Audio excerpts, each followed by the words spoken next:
Welcome to Living Well with Ann Beal. Our show is a health show, a lifestyle show, and an empowerment show rolled into one.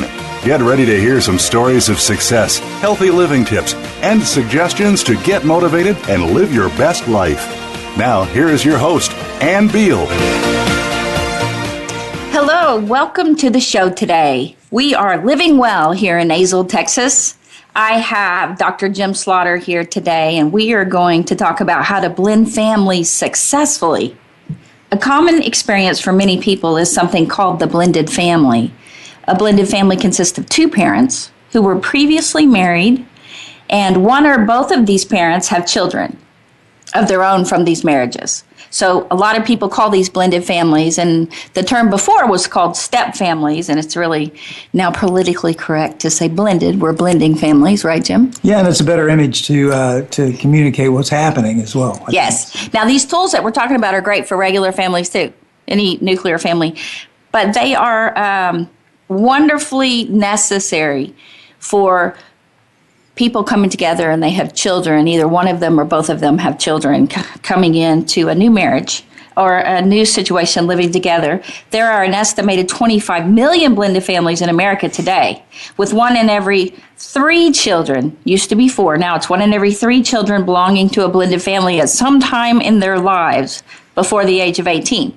So statistics that show that this is becoming more and more common, and I think people just think of it as more normal now. I mean, it's just, there is, and some people get married, some people just live together. When I speak on blended families, because I'm a blended family specialist, when I speak in Europe, often I have to change my handouts because they don't remarry. So theirs is an epidemic over there of realizing now they need to learn more about how to do this. We've been working on this here. We have lots of books on blended families out there. If you can pick up one, if you're going to contemplate getting married and having children in that family, you definitely need to pick a book up. There's different books called The Blended Family, How to Blend a Family, How to Live in a Step Family and Not Get Stepped On, anything like that to give you insight. We recommend premarital counseling for blended families. What does Gary Chapman say? He says, you don't have to run into every tree in the jungle. You can avoid them by knowing where they are ahead of time. And so that's what we're here to help you do to be successful in your blended family. Coming into this new year, we want to address possible danger zones of the blended family life. We know exactly where the pitfalls are, the main pitfalls that they run into. And we want to make the transition smoother. Even if you're in a blended family now, it can become so much smoother and the experience so much more fulfilling. And so 4 principles of survival is what we're calling them for you out there on blended families. So welcome to the show, Jim. Thanks, Ann. Good to be with you. It's always fun to participate and be a part of things here. And I think this is a long overdue subject for your show, frankly. I know. For a number of reasons, but one of the reasons is just because it's become so prolific today to run into people who are part of a blended family. And it occurred to me as you were introducing the show that there are people out there listening to us today who already are part of a blended family and experiencing some of the chaos that comes with that. There are other people who are probably thinking about it. They're planning a marriage. They're involved with this person that they've fallen in love with, and that person has children, they have children perhaps, and so this show is for everyone who is either in or contemplating the context of a blended family. Well, and we go into it, people go into it with their eyes blind. I mean, eyes closed, eyes blind. They just don't realize, they do not realize that it's so different than a nuclear family. It's just so complex. There's all these subsystems involved that they don't think about. It's just not 2 people and their parents the 2 people with each one having their parents getting married. Then they're having kids, right? So there's a lot more subsystems. There's the 2 parents and their families. There's the ex-spouse and their family. So you've got the grandparents of these kids, which are involved. The ex-spouse is involved because they're still trying to parent from afar. You've got your kids going back and forth between the houses. You've got the child the parent and their child subsystem, and the other parent and their child subsystem. So if you look at it, there's like 9 subsystems. So it's very complex. You've got the visiting parent, and you've got the new couple, which is great. So if you draw it out on a map, you'll see there's so many more people involved. So when you add more people, you add more complexity, which can lead to more conflict. Yeah, I think understanding that complexity is a key to success in a blended family. And I was thinking, too, that, how common it might be for 2 people who are thinking about they've fallen in love, they're getting married, perhaps they're talking about that, and they're thinking, we can do this. This is not a problem. It'll come together. It'll kind of work on its own. Not really thinking about the complexity of the issue. The dynamic of a blended family is so incredibly different from the traditional family, the nuclear family. Mm-hmm. Well, and with that, you also have a lot of stress. Oh, goodness. Yes. And so if you found yourself there and you're like, there's this stress that you had no idea. And that's what happens. I mean, honestly, the couple comes together, and usually the couple's chosen well as far as the person they're with. I mean, they get along great.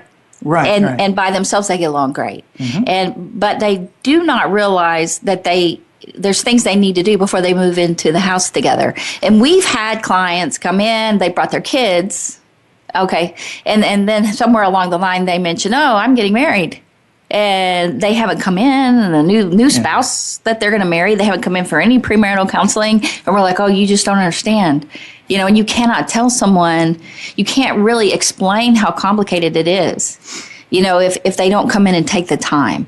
And so we just encourage you to do that so that you can prepare well. We have seen families blend so well. And we want to tell you why. The number one thing. So the 4 survival skills. First, understand what makes the blended family so complex. It is more complex. So that's the first one. That's the first survival skill. And learning what those are and learning why they're there. And then 2, you need to clarify roles and relationships between the same households and members of the other household. So what is that like? If you think about it, you have visitation and scheduling from the kids coming in and out.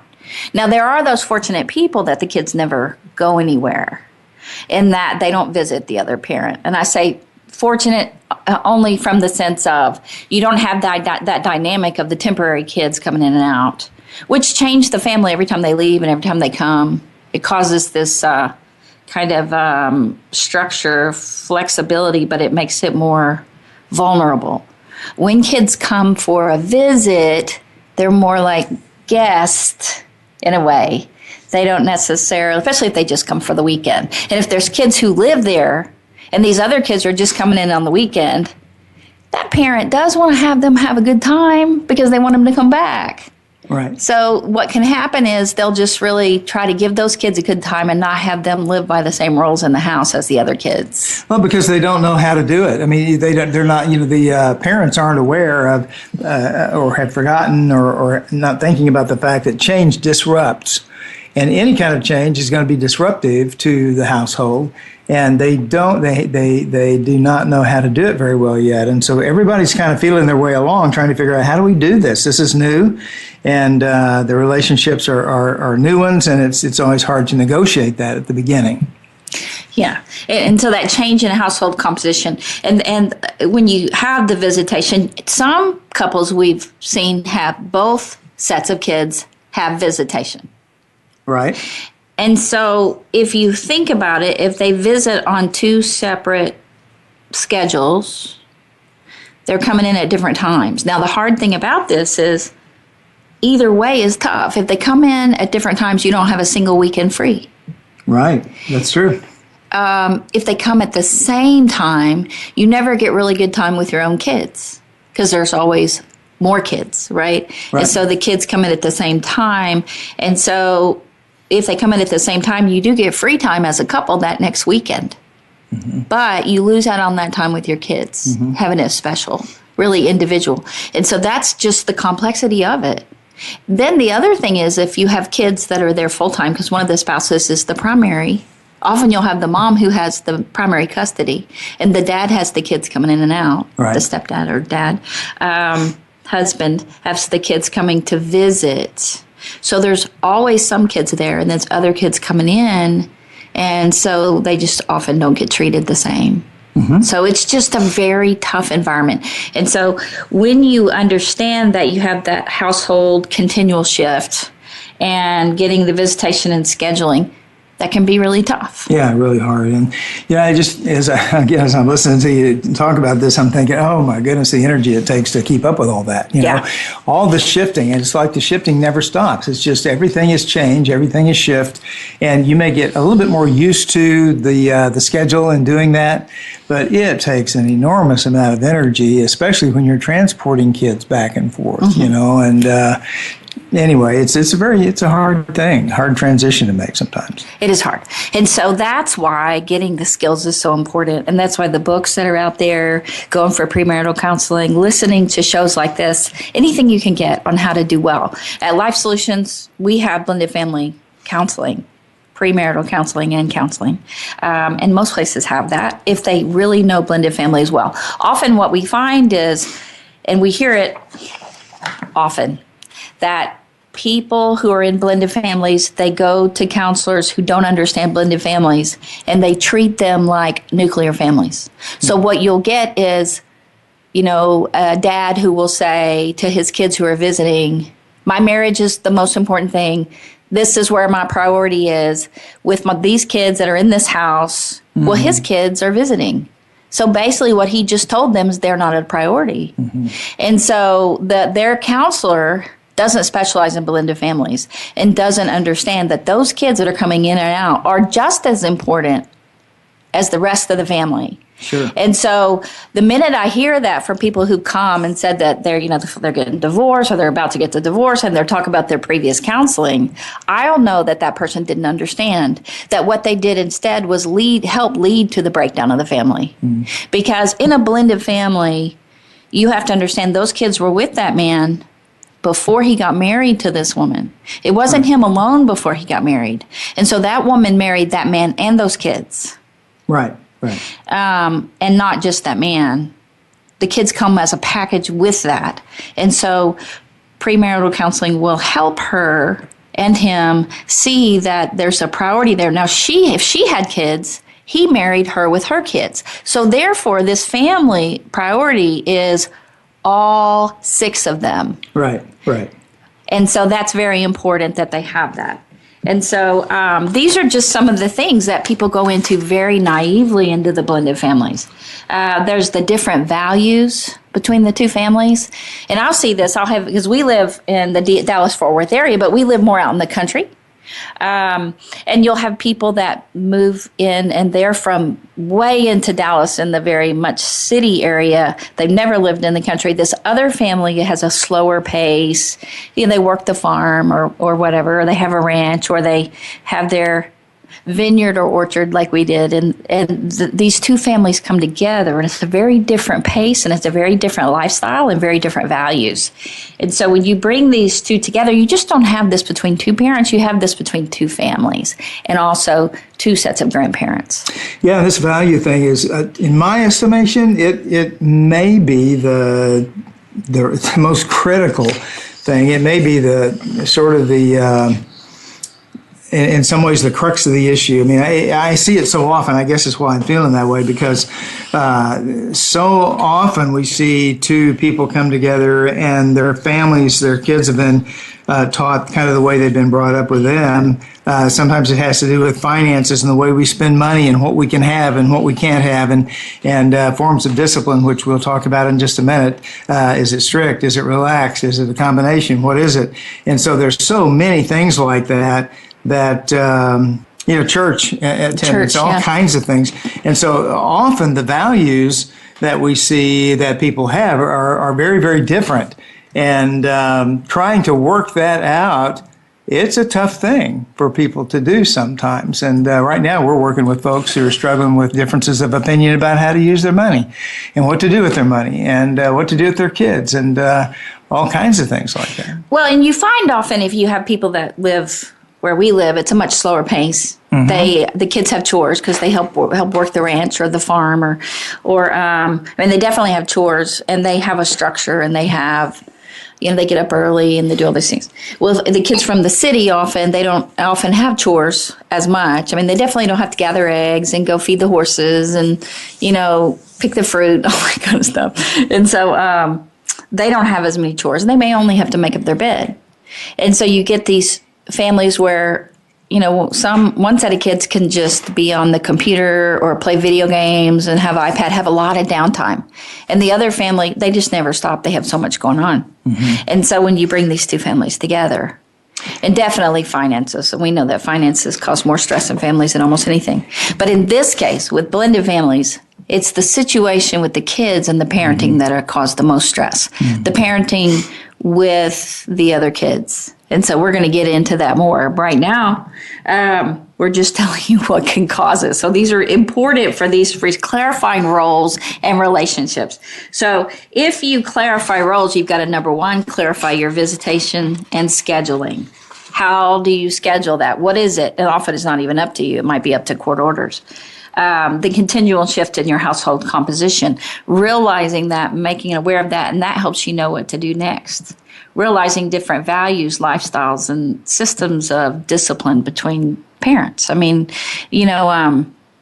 is a big deal if a dad and his son have this very close relationship, and they parent differently because they're so close.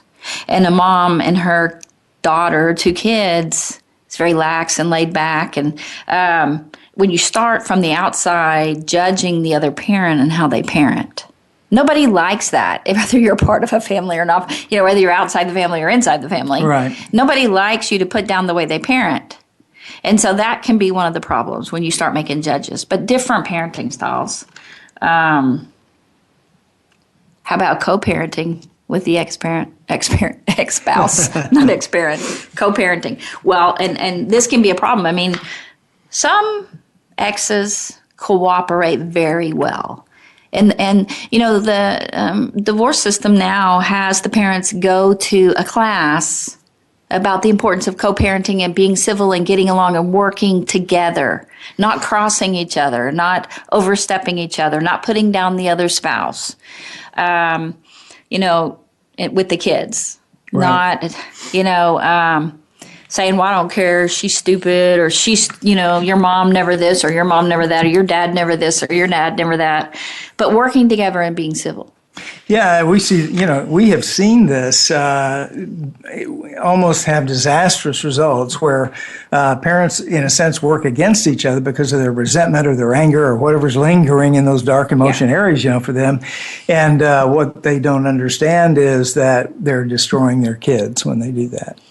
Yeah, they're not. They may be hurting the other parent, but, that other parent can get over that. The long-term damage is on the children. Right, absolutely. Which is what they teach in that class. And it's a one-day class, and people go, and some people take it seriously. Some people take it seriously and do well until they end up with another person. And so this man may go to the class and really understand it, but then he starts dating, gets married to another woman, and she doesn't want him doing the things he should do to co-parent. Yeah, she's like, true. well, you don't even need to talk to that woman. That's your ex. You don't have to do anything to her. You don't even have to have anything to do with her. Those are your kids. You can communicate with your kids, but not your ex, right? So what that does is immediately break down on the co-parenting. You can't co-parent if you don't communicate. Right. And you can't co-parent if you don't respect the other parent. Even if you don't respect the way that they parent, that is very different than respecting being respectful. Right, and civil to the kids. Exactly. And, if you disagree, that's one thing, but you don't put them down. Right. To follow a course like that sabotages It does. the health of the family and the good future of the family. I think it sabotages the health of the child. And we've seen this many times. These kids get so depressed and because it's confusing and it's hard for them. We are supposed to be the adults as adults and act as adults and be respectful and civil and all that. But we've seen these adults turn into little spoiled little children. They can't, we've seen him. I'm not even going to talk to him. So when he's around, they totally ignore he even exists. Right. And these kids are there trying to have a birthday party, and the other parent won't even talk to or acknowledge that other parent. Right. Right. And so it's like, really? we were taught, we teach our children not to do that, right? But then as adults, we act like that. Like, I'm not even going to pretend they exist. I'm not even going to acknowledge they exist. And so they will wreak havoc in that child because that child is so confused based on what you taught them. These are my parents and they're supposed to act respectful and civil, and this is my birthday, and they're supposed to care about me and my birthday, not their old grudges that they've held against each other being lived out during a kid's birthday party or being lived out during Christmas or whatever. I mean, refusing to have anything to do with the parent can really sabotage a child. Yeah, and this is, it's a good thing to think about that. People who are divorced may have some tough, hard feelings, still lingering, but the need to lay those aside, put them aside, and you can deal with them in another way. You don't have to be so self-centered and selfish and self-focused that you take away from a child's the good life that a child can have by focusing on yourself and that. Well, and really what co-parenting means is that you have to learn to do what you couldn't do in marriage after you divorce as co-parents. So you couldn't communicate, you couldn't resolve conflict, you couldn't that. You have to learn to do that in order to co-parent for your child's sake. And so part of that is what's important to do it well is working together for the child's success. And that's where you have to put aside your self-centered selfishness. Well, I'm mad at them, so I'm not going to do that. That's very selfish. Or look what they did to me. I'm not going to, I'm going to get back at them or something, Yeah. But I also, so that's one of the things is that co-parenting is so important. So if you are in a blended family and you or your spouse doesn't want one of you to communicate with your ex-spouse, that's not healthy. Now, I'm not saying go talk to them all the time about private stuff. That's not what I'm talking about. But when it comes to issues with the children, you've got to talk to the ex-spouse. You've got to talk to the other parent, because they may not have been married, to coordinate visitation, also to coordinate events with the kids, all those kinds of things, and scheduling. So that visitation and scheduling requires communication. And if you don't have the skills to do that well, then you need to get them to learn. Absolutely. So the visitation and scheduling, all of that can be tough when you can't co-parent. And honestly, if you couldn't communicate well with your ex, you're not going to be able to communicate well with your new spouse as far as conflict issues that cause conflict. Yeah, that's a good point, too. There are so many new issues when a blended family forms, but each person, even kids, bring their own stuff, baggage, whatever you want to call that, into that new relationship. Yeah, they do. And we just add to, the change that's already taken place. Well, and part of that is if I'm on the outside as the ex-spouse, sabotaging and saying, oh, your dad this, your dad's wife this is blah, blah, blah. It makes the kids angry towards the other parent. And it really is called manipulating your children to get what you want instead of caring about your kids for their success. I mean, instead, you're trying to punish your ex through your children. And so if you're in a blended family and every time your children come back from visitation and they have all these behavior problems, it could be that the other parent's doing that. And so that's not something that you normally have in a nuclear family. You don't have them going in and out. Right. I mean, one of the things that you can't do in a nuclear family as kids, because I grew up in a blended family with 9 kids, okay? Yeah. And one of the things that I see kids do, is they'll get mad at their mom and not want to stay with their mom anymore, and they won't go stay with dad, right? Right. And I have other kids going, that's not fair. I can't do that. They don't have any other family to go to. I'm just stuck here, right? And so there's a lot of things that may seem attractive about these kids that have, 2 different houses, but it can be very stressful on them.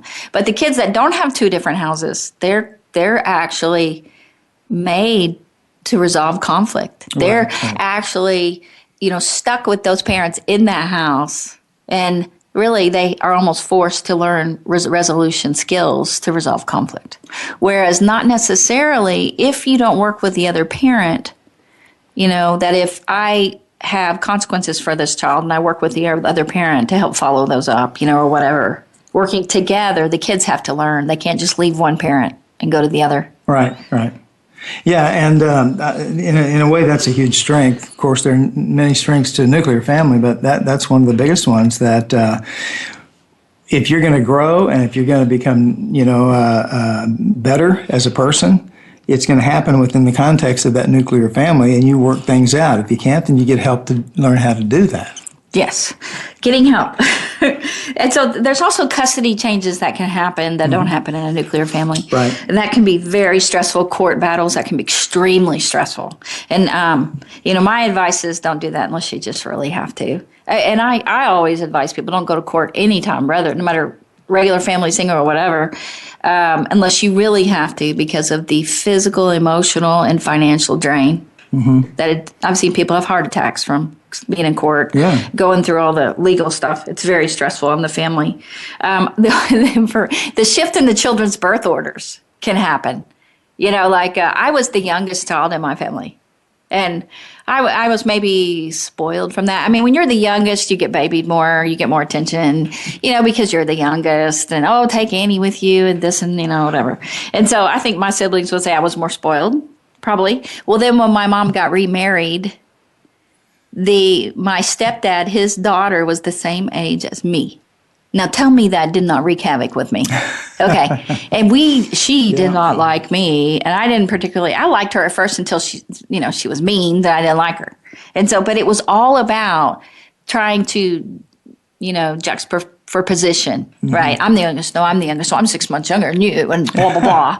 And so you don't even realize birth order importance until it gets shifted. If you're the oldest, and there's something very important about being the oldest.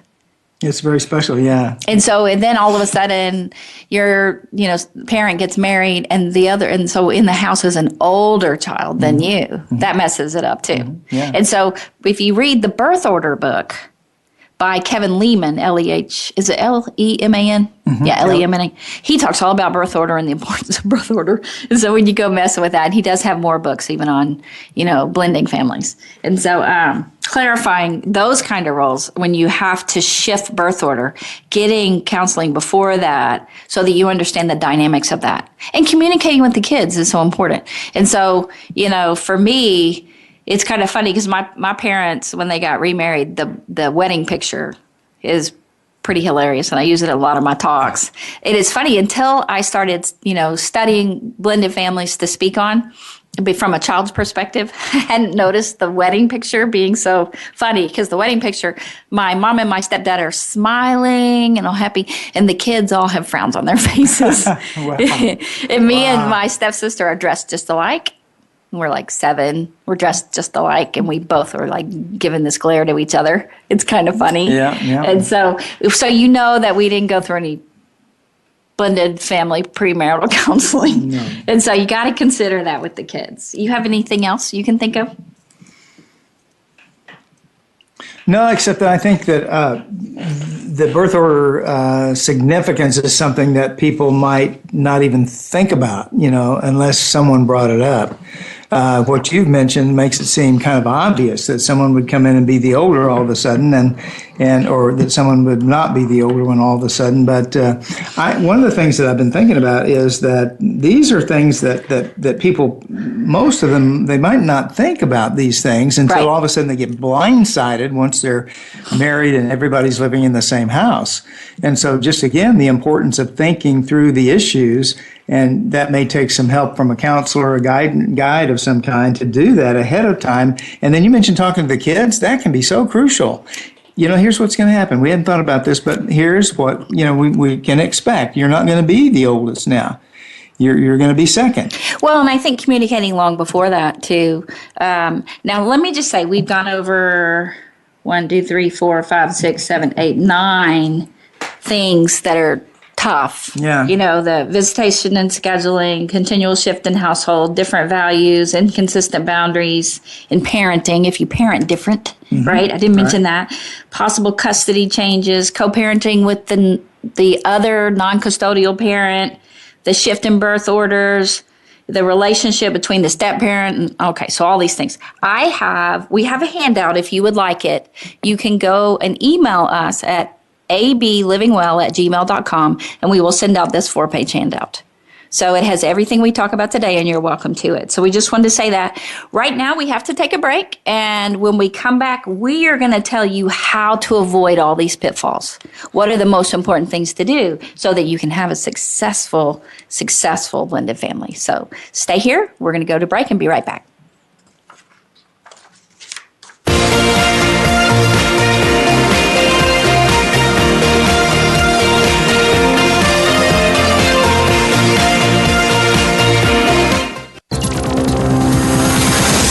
It's your world. Motivate, change, succeed. VoiceAmericaEmpowerment.com. Life Solutions Coaching and Counseling in Fort Worth, Texas is a full-service wellness clinic providing individual, group, and family counseling, one-on-one coaching for life and wellness, and naturopathic treatments of medical massage therapy combined with essential oils to ensure you reach your health and wellness goals. Sessions are available in person or by phone. Get started on your new life today. Just call 817-232-1363 or go to LifeSolutionsCoachingandCounseling.com or email them at lifesolutioncc@yahoo.com. Are you ready for a health, life, and empowerment show in one? Then be sure to listen every week for Living Well with Ann Beal. Ann takes her long-running TV show to the Internet Talk Radio airwaves with guest experts and insight designed to help you live a healthy and successful life. By hearing from the experts and those who have found success, our goal is that you too will be motivated to do the same. Living Well with Ann Beal can be heard every Wednesday at 10 a.m. Eastern Time, 7 a.m. Pacific on the Voice America Empowerment Channel.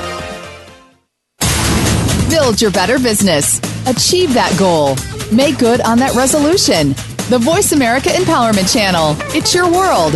Motivate, change, succeed.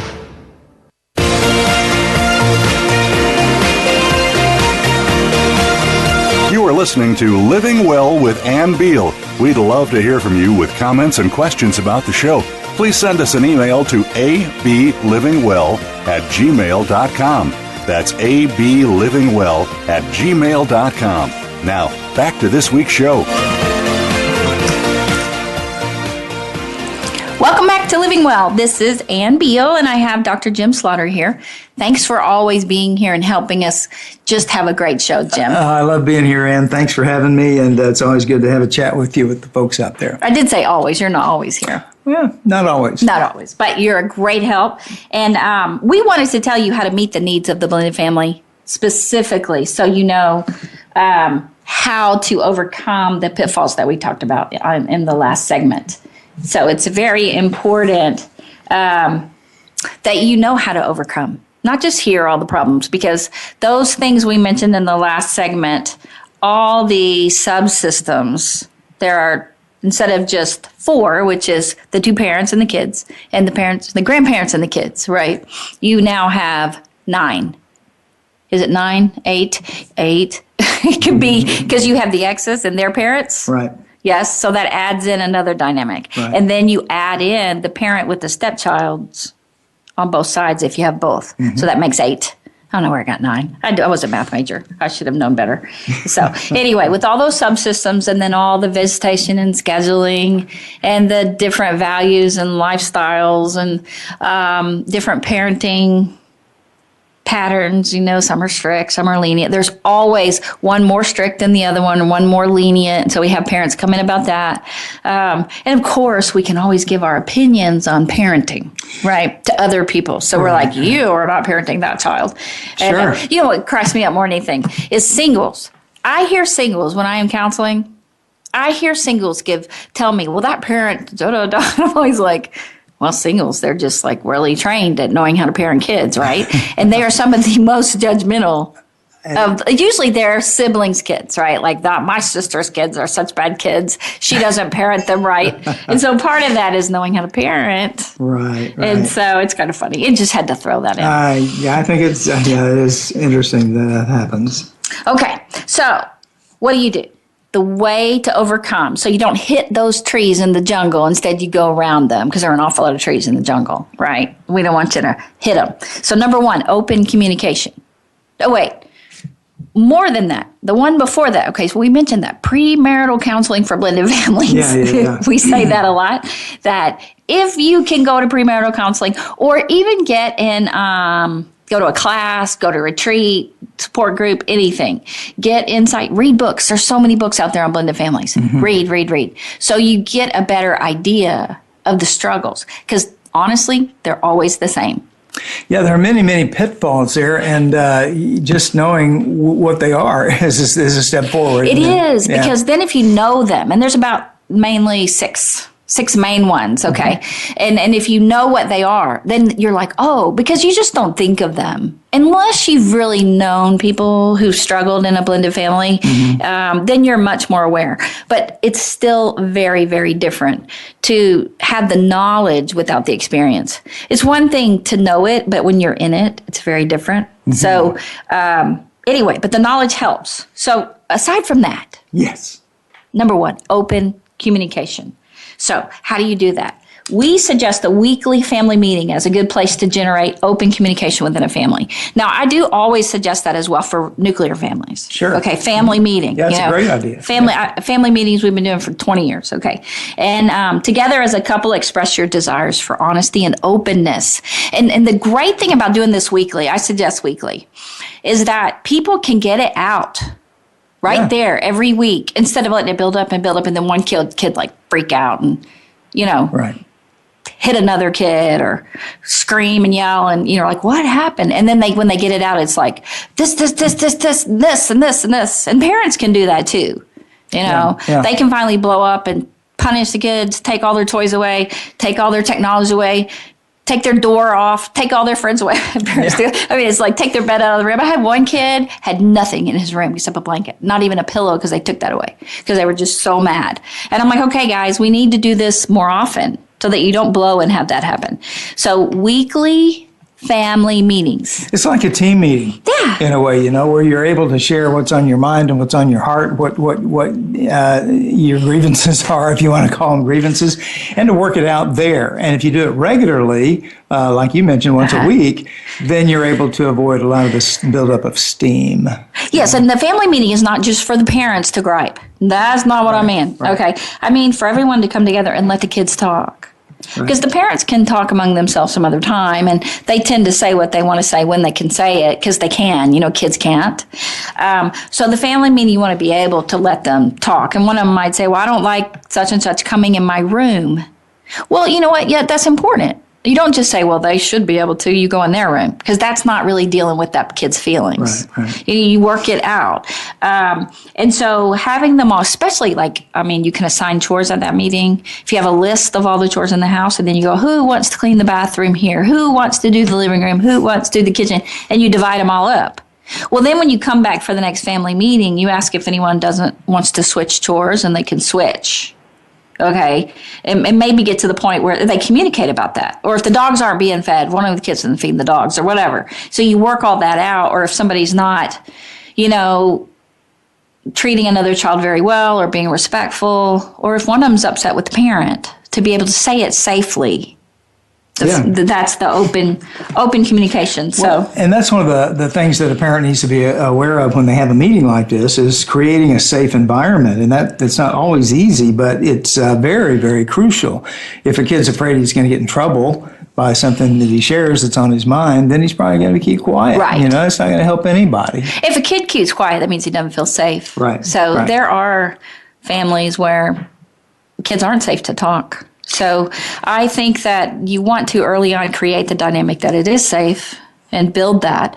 And so with the chores, you can discuss them, assign them, negotiate them. Also, whoever's not present at the family meeting, because you get these teenagers or even these adults that don't want to go to the family meeting.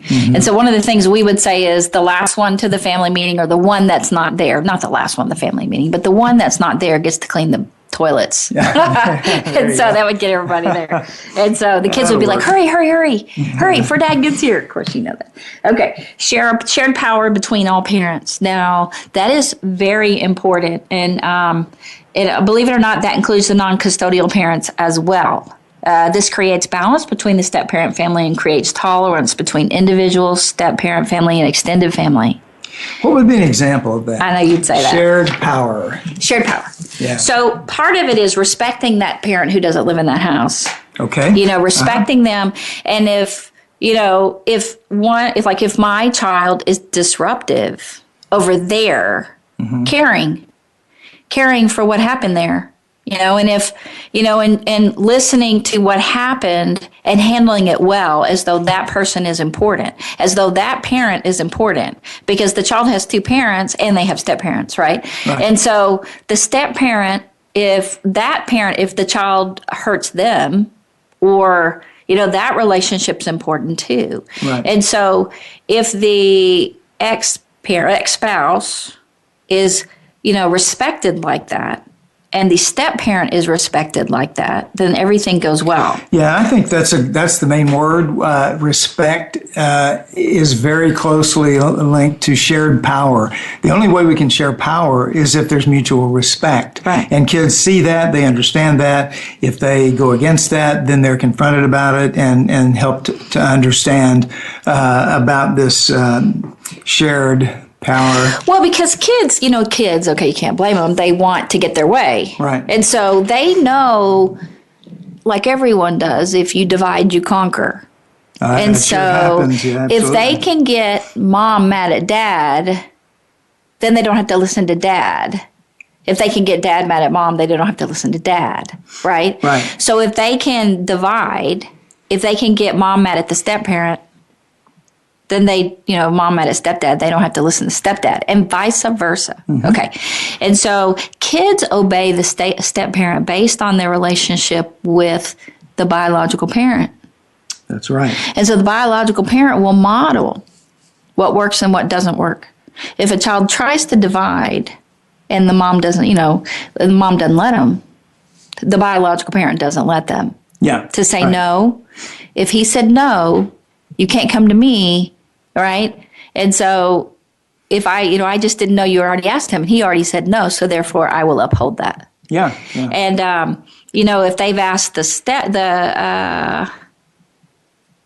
non-custodial parent, the parent that doesn't live in the house, something, and they said no, and then the mom realizes it, you handle that by talking to the other parent. Communication is very important. Right. What happens often is if there's ill will between the parents, they will not respect the other parent very well, and instead it will be a divisive thing. Well, what happens is the kids don't do well with that. And so how do you do that? You work to share power. It doesn't mean it's all equal, okay? Because that's not, how is that realistic? You try, right? But based on the cooperation is how you share. Yeah, and I wanted to mention here too that there's such a difference between respecting someone and showing someone respect. Right. There's a big difference there.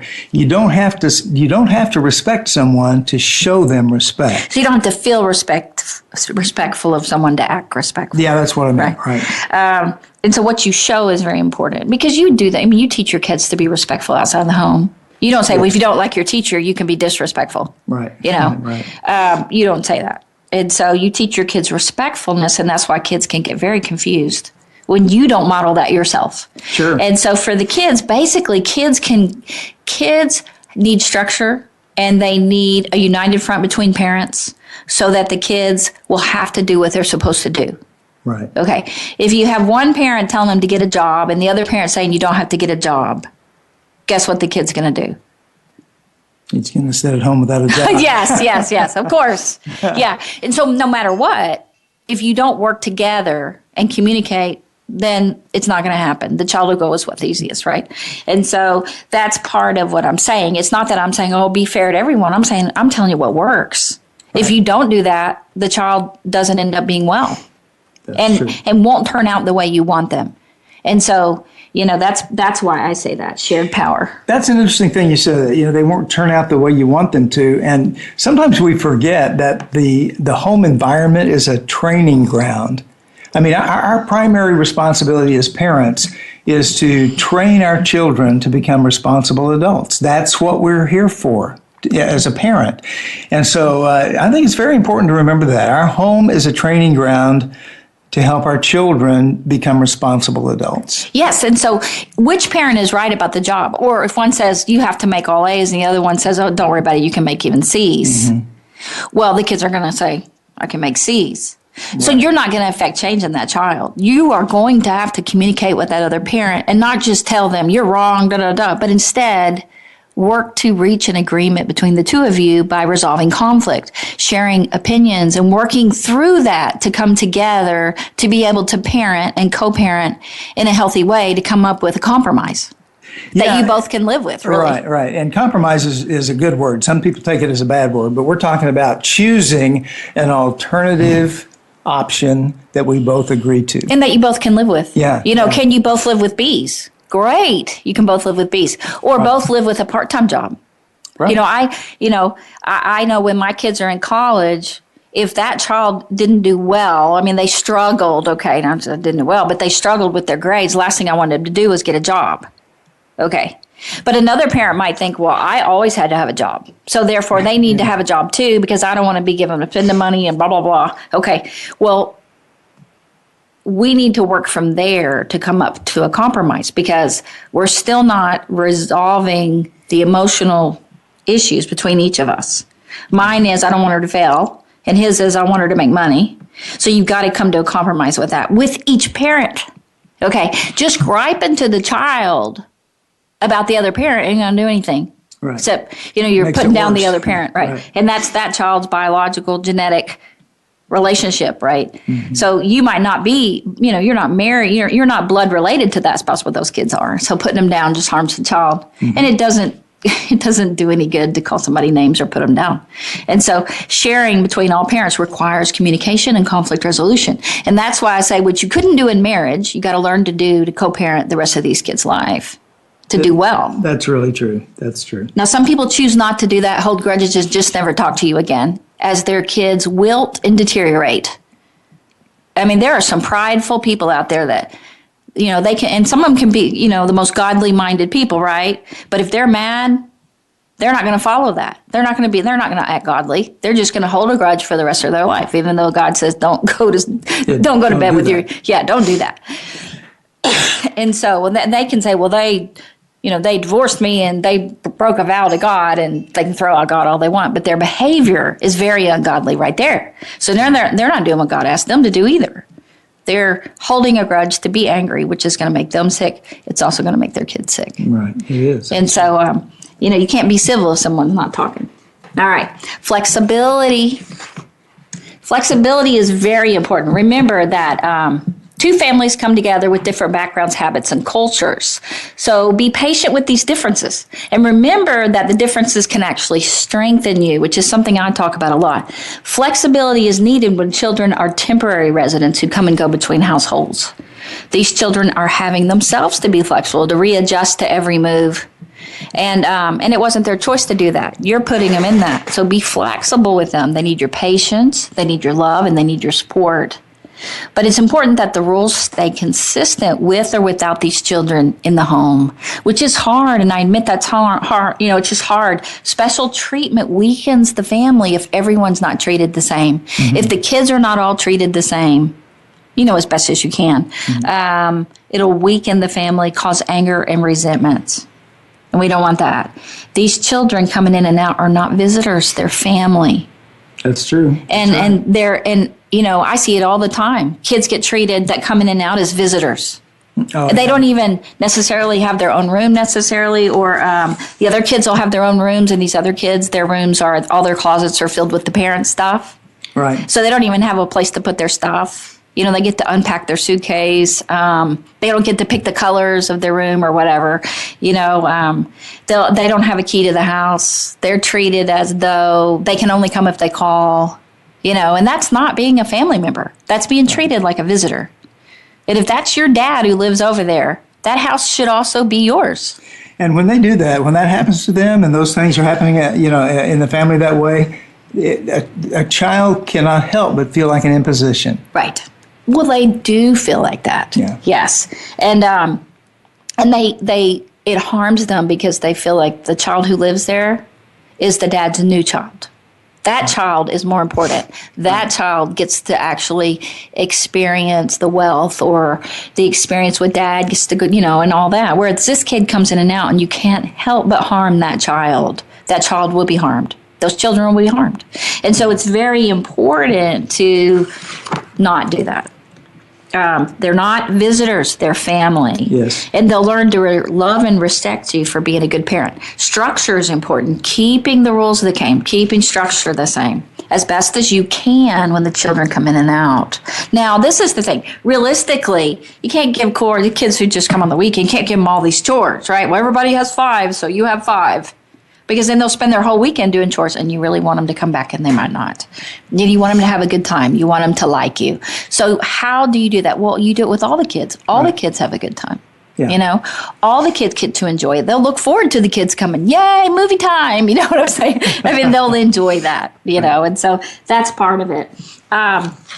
Coping with past stress. The pain from the previous breakup or loss still looms inside each member of the new family. Yeah, that doesn't go away right away. In fact, it lingers for a long time and has a huge impact. Yes, and that pain, that baggage, if you haven't had grief recovery, divorce recovery from the losses, even the kids, they have kid care, divorce care, for the kids to go through it too, and the kids to be able to grieve the pain, recover from the pain. Yeah. I mean, really, honestly, it would be the best case scenario for that to happen with all family members before they ever end up in another family again. Because there's trust issues that happen. I mean, the kids have been in a lot of ways abandoned or betrayed. I mean, they haven't resolved from that. Or in some, I've had girls who tell me they never will trust another man. Right. So then their mom marries a man. So do you think they're going to trust that man? Well, they could have worked through those issues in time, and so those past, pain, and sometimes you think you've worked through stuff and you've done well, but then these other things come up. Well, openness and honesty among family members is so crucial when it comes to coping with the past stress. And that's one of the things that happens if a family goes to family counseling. You actually practice openness and honesty in the context of the counseling meetings, the sessions that you have. And so you get used to doing that and opening up and sharing what's on your heart, feeling things, and being able to trust and talk and that kind of thing. Well, and there are things that are just expected that happen with everyone. A spouse will hide their feelings out of fear of hurting the new spouse. Right. Or a fear of another divorce. I mean, that's the last thing they want. And a child will hide their feelings out of a sense of being disloyal or a fear of hurting their parent or step-parent. Right. Often a parent hides their children's misbehaviors. I've seen that happen, yeah. Out of a desire to present a perfect child to the new spouse or children, or out of fear of divorce. So a lot of hiding goes on. A spouse will hide his or her desire for, or their longing for the past relationship, not because they necessarily miss the spouse, but maybe some of the, how when we're gone, you remember the good things, right? But usually it's the simplicity of the nuclear family. You miss how simple it was, and man, it's so complicated now. You never ever realize. And you get these words like out of nowhere. I feel like the carpet was pulled out from under me. I feel like I was knocked out by surprise. I mean, if they'd gone through premarital counseling, they could have prepared, but most people don't. So they're really kind of hit out of nowhere with some of these things, and they hide. Well, this was something I hadn't thought about too. I talked about it earlier, and that is that it's not wrong. It's not a bad thing to miss the simplicity of what I had before in a nuclear family. It's not wrong to miss that simplicity, but realizing that what I have now is a much more complex system, and that's where I am now. And so I can miss it. But keeping my eyes focus in the right direction, I'm heading to solve the complex problems now. Right, and so all those things are normal. You find that they hide, and so that's why you want to have a counseling or life coaching to deal with those issues that'll happen in blended families. I mean, honestly, blended families, they need counseling more than any others. Yeah. Because of all those kind of issues that are expected. They're not bad. They're truly expected, but not realizing is you need to talk about them. So open communication to talk about them, to be able to do that, because those heavy loads are there with the whole family and totally expected. So realistic expectations correct knowledge about the uniqueness and complexities of the blended family is crucial, which is what we were wanting to say today. To expect the blended family to work and function like a nuclear family is going to set yourself up for disappointment. Right. And frustration, lots of frustration. It's very unique. It's not a failure. It's just unique. Okay. And understanding how to blend family works prepares you to walk the road in the light of knowing the danger zones, enabling and empowering you to have an enriching experience. Okay, and that is what we wanted for you today, to have a wonderful, enriching experience. And if you would like to know more about this, we would like to send you this handout. So again, just email us, ablivingwell@gmail.com, or you can call Life Solutions Coaching and Counseling, and we'll send you a handout right out, 817-232-1363. And Dr. Slaughter, thank you so much for your insight today and your help. My pleasure. It's always good to be here, and thank you for having me. And again, if you have any other questions for us, you can contact us through that email or contacting Life Solutions at that phone number. Again, 817-232-1363. We just really encourage you in this new year to look at your family, whether nuclear or blended. If any of these pitfalls you found yourself in, because a lot of families can run into these, just communication, bitterness, resentment, fears, hiding, even if you're not in a blended family. But definitely, if you are, we want you to look through it and just start trying these new things. And if you need help, reach out. Reach out to community even. Right, absolutely. And don't be afraid of the blended family. Just try to know ahead of time what you're getting into. That's what you're getting into. And make the right steps to make it work. Yes, and they do have organizations out there, and they do have support groups for parents. So we just ask you to reach out to your community, to your family, to your friends for help. And if that's not enough, reach out for counseling or life coaching or a community group. So you guys take care, and we love having you on Living Well. And next week we have Michael. That's his name. He's going to be a little more anonymous. Michael, a meth addict that has had 11 years successful sober, clean and sober. And so that'll be next week, and he's going to be on with us talking about his success. That'll be a powerful Very segment. powerful. Yeah, so join us next week on Living Well. Take